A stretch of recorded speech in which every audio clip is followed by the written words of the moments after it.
This is Bricks and Clicks, where Cliff Hudson and Craig Miller explore the real conversations and innovative strategies with industry leaders behind transforming legacy brands for long-term sustainable growth in the digital age. Hello, this is Cliff Hudson. I'm glad to be with you today on our podcast, Bricks and Clicks. And to help kind of underline what that term means and where we're going with this, it might be best if I turn to an interview that I had on the CNBC program, Squawk Box, in the summer of 2018. It kind of lays out what we were working on then, and after 15 years and plus of effort in that direction. So I'll turn to that now, about a 1-minute recording. Hopefully you'll find interesting. A CNBC interview on Squawk Box, summer of 2018. Here we go. You're rolling out mobile ordering, right? We are. How hard is that? Well, the difficulty is mostly, I think, behind us, in fact, because the difficulty is about all of the technology we've put in place. The whole platform, the network we've built over the last several years requires a new point-of-sale system at the store, requires a customer interface in the stall, requires the customer to have a smartphone, but that's in place. So now what we're doing is updating the app market by market. It's in stores representing about 29% of our sales, and it makes it easier. Your guest that you had on just a moment ago that was on the screen was talking about convenience being such a major factor. This in the QSR business is going to blow away convenience. And the reason it is the customer can choose where to order, they can choose where they want to pick it up, they can set the time they want to pick it up, all on the app, and then pull into the stall, connect with the stall on their app, and literally be first in line, have their food in 2 minutes that they've totally customized. So I think it's going to change convenience for our industry. And the good thing about it, because we have 25 parking stalls, we're the only one that can do this in the QSR business. That's what QSR stands for quick serve restaurants. So it was fun to be on the Squawk Box program that morning. That was my last summer with the company. Just a few months later, about 6 months later, the company was sold to Inspire Brands. It's been owned and controlled by them since that time. The processes that we had gone through to get to that point were pretty complex. A lot of interesting human interest stories, I think, but also some very interesting business stories. Many of the particular facts peculiar to Sonic, but the lessons and the ideas coming out from this, I think, having pretty universal application. So we're looking forward to talking about that today, but also over the next several sessions. Part of this story in terms of the momentum of the Sonic business, I had become CEO of Sonic in 1995, and 2 years later, 1997, the concept, the system, a 95% franchise system, hit a total of $1 billion in sales, all stores, system-wide sales. This was a big mark to me because it never hit that point before. 1997, 44 years old, and the system hit $1 billion in sales. But the reason I like to point that out is because we had a lot of momentum in our business at the time. And by 2001, just 4 years later, we hit $2 billion in sales, really largely because some great marketing efforts, new products, new day parts, a retrofit, and really, I think, improving the quality of the food, what was coming in the back door. So what was going out the front door was more even across the system and higher quality. So in a 4-year period, 97 to 01, we doubled the size of the system from 1 billion to 2 billion. And the momentum didn't stop there. Momentum was really part of our DNA at Sonic, because by 2005, we hit another billion. 2005, the system hit 3 billion in system-wide sales. And what contributed to that? Well, in addition to expanding day parts, rolling out breakfast, much greater reliance on cable television. In addition to that, for the first time, we really started relying more on technology to assist our business. And what was that technology? Primary thing was payment systems. Before 2001, if you wanted to pay with a credit card, you had to give your credit card to a car hop, as we say, and he or she would carry it inside, use it, and bring it back. Well, you can imagine the insecurity that created with a lot of customers, and so 95% of our sales were cash. In 01, 2, 3, we rolled out new technology we called Pays, pay at your stall. And what did that mean? Well, it meant we attached a credit card reader to the menu housing in the individual stall. And the consequence of this was it was enormously convenient for the customer to use a credit card. And when they used a credit card, they spent 40% more each time they came to our shops. So this was a huge payoff and a big contributor to the fact that then again in '05, we hit yet another billion in sales growth, $3 billion by 2005. I'd come to the view that technology was going to play a bigger role with our company and with our brand. Clearly, our company was moving to rely more heavily on technology, more heavily on information, understanding what was happening with consumers, and using that to grow the business. But our store level operations were becoming more complex, and the opportunity for application of technology there was quite real as well. In our homes, we were all using technology more. And it struck me that if we, as a service provider, a food service provider to consumers, can link all of this, then we'd be in a very different position to engage customers going forward.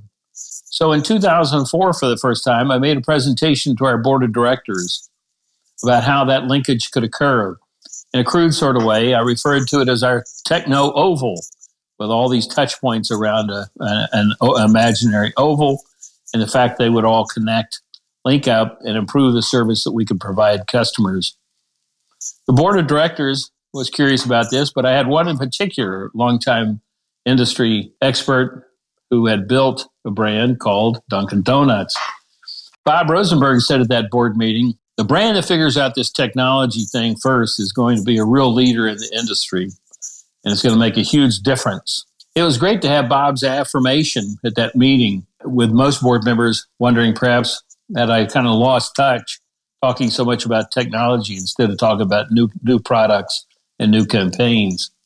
So the fact is we're on that path. And at our convention in 2004, as a matter of fact, we talked about this with our franchisees, showing them that same techno-oval and how the connection of these things in the future would take our business to another level altogether.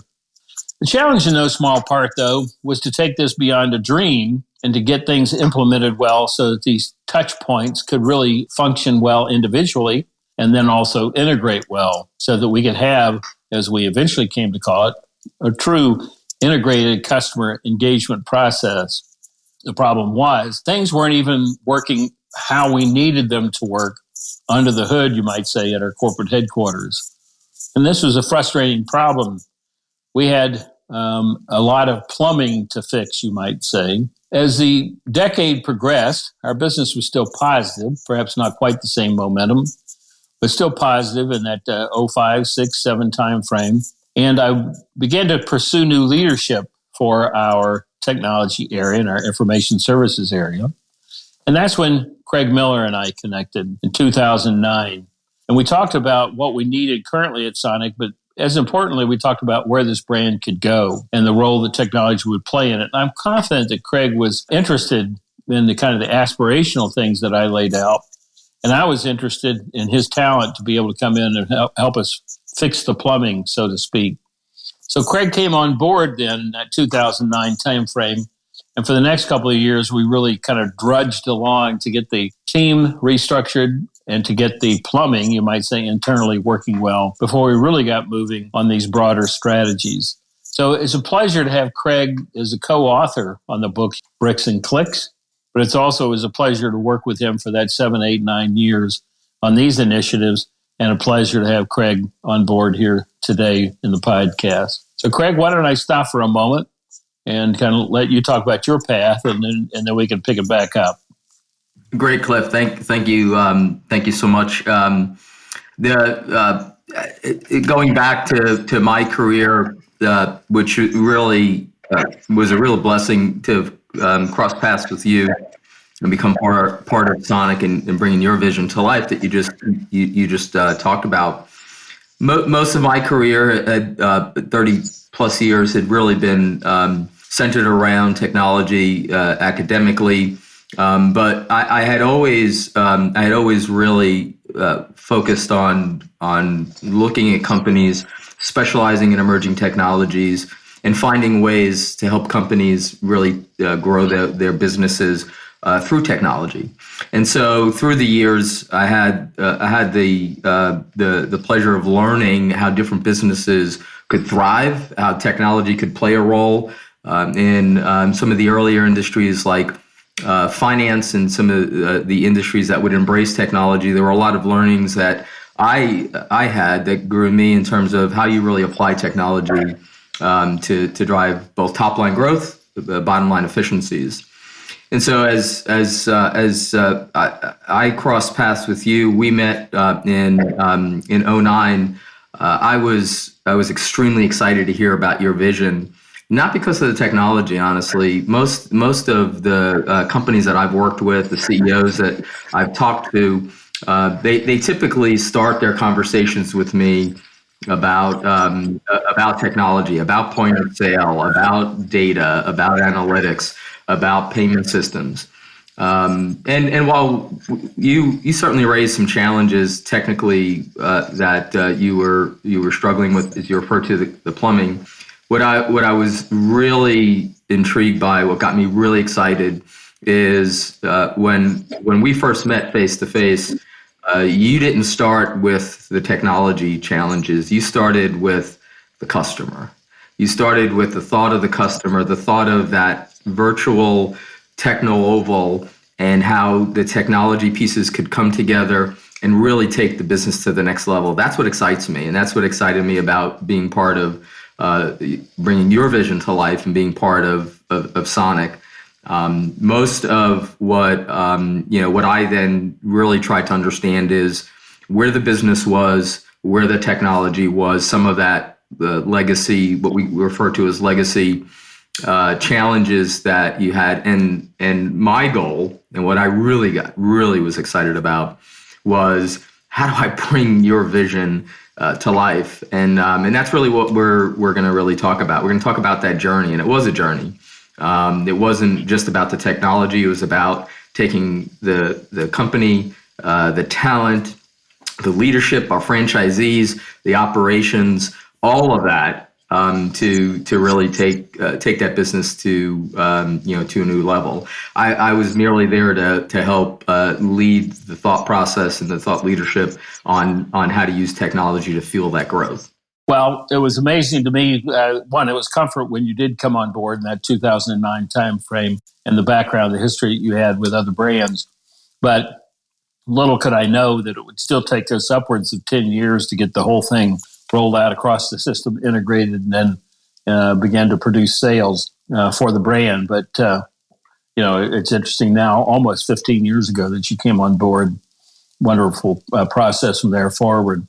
I recall, Craig, when you came on board, it did seem like for the first couple of years, the focus really did need to be on blocking and tackling and getting not just our systems working internally, but getting our own people, rebuilding credibility with our IT department, which you did really wonderfully. But by the time the Great Recession was behind us, moving 10 into 11, 11 into 12, it seemed to me that we really had a lot of that basic blocking and tackling done. And we really were able to move more to a point where we could begin to start tackling the POS vendor issues. What POS could we use? Point of sale systems could we use? Software-based to roll out across the Sonic system. Did not have, by and large, software-based point of sale systems at the store level. So how could we get that rolled out across 3,000 plus stores? How could we work or develop a mobile app that would integrate with the same? How could we communicate with the customers in the stalls, which eventually became, as you know, and we know, was POPs, our point of purchase systems. And then, of course, the integration, all of that with our internal systems. But rather amazing then, throughout the teams to pull that off. Fortunately, coming out of the Great Recession, by the time we got to 2012, 13, 14, the business was strong and we had some leeway to continue to do that. And into 16, 17, and of course the rollout of the mobile app, integration of the system in that 2018 timeframe we talked about at the outset. I'm really tickled now to be talking about bricks and clicks, because I would have liked to have talked about this initiative several years ago in my book, Master of None, my own business memoir that I published after the company was acquired. The problem was the technology initiatives hadn't played out yet. While we rolled them out in 2018, the effect of them wasn't going to occur until 2019, 20, 21. And so I didn't deal with that in my book. And on the podcast of the same name, Master of None, I didn't deal with it there either. But now, of course, that's not the case. I mean, in fact, we rolled it out in 18, and in 19, 20, and 21, the system got enormous benefit from these new initiatives. As we look at industry information, mostly from Technomics, detailing system-wide sales for Sonic, we know that when we sold the company at the end of 2018, December, the system was at $4.5 billion in system-wide sales. And that's for 2018. The opportunity for the new owners in 2019, it appeared as though, one, system-wide sales were about 4%, but the information I received from our folks at the time was that the mobile order, mobile pay accounted for about 7% of sales. So really the margin of difference, the sales may have been negative had it not been for mobile order, mobile pay. The system sales then in 2019 went from 4.5 billion to 4.7 billion in sales. Then, of course, came the pandemic, the shock for all of us. And this mobile order, mobile pay, the fact that the customer could pay, could order off premises, pay off premises, pull into a parking stall, in essence, be first in line every time. What happened then? System-wide sales for Sonic jumped 21% to about 5.7 billion. And then in 21, from 20 to 21, another 2 to 3% up to 5.8 billion in system-wide sales. And the data that we have, informal data from 100 to 200 Sonic drive-ins giving us that informal data, would indicate that the sales attributable to mobile order, mobile pay in that peak year of 5.8 billion were almost $1 billion in sales. So it's fascinating to see these initiatives and these incremental improvements over time grow in this kind of progression. In this case, 21 again, an incremental $1 billion in sales. 2022, the momentum kind of came off the business, according to Technomics. Sales down about 6% to 5.499 billion. And in 2023, we don't quite know, although the informal feedback from operators across the system was that things continue to be negative until basically this summer of 2023. So you can look at that slowdown and in momentum for the business, the technology, enormous contributor, and ask the question, well, if it was so perfect for the pandemic, wasn't the slowdown inevitable? And Craig, I think you and I would say, no, it wasn't inevitable. The initiatives that we had originally anticipated that would be fed through this integrated customer engagement would have maintained the momentum. In fact, our perspective was that it could have in 22, 23 and beyond kept that kind of momentum because of the extraordinary convenience just provided for the customers. So in some ways, when I look at what occurred in that time frame, what I see is the operators caught the wind, you might say, in that 20 and 21 time frame. But in terms of leadership for the system, it kind of missed the boat from 22 and beyond. But from my standpoint, it's not too late. It does require some reorientation, but the system is in place, and I think the opportunity is there. So, Craig, as we think about telling this story about what has occurred in the recent past, it strikes me that with this being a 75-year-old business, it really did skyrocket into this, what was otherwise a pandemic slowdown, and really took off. But it does strike me these are the things that you and I went through are interesting stories and universally applicable to other brands. What thoughts do you have there in terms of the processes we went through and that potential for application, other listeners, application for their businesses? The process we went through, the journey we went through, many of our peers, many of our competitors, and even outside, anyone in the retail space would really be going through the same journey. There's a framework that we went through, and my experience with other brands, we were way ahead. We were way ahead with your vision and thinking, starting with the customer, leading us there, and always starting with that. Technology as a means to getting there.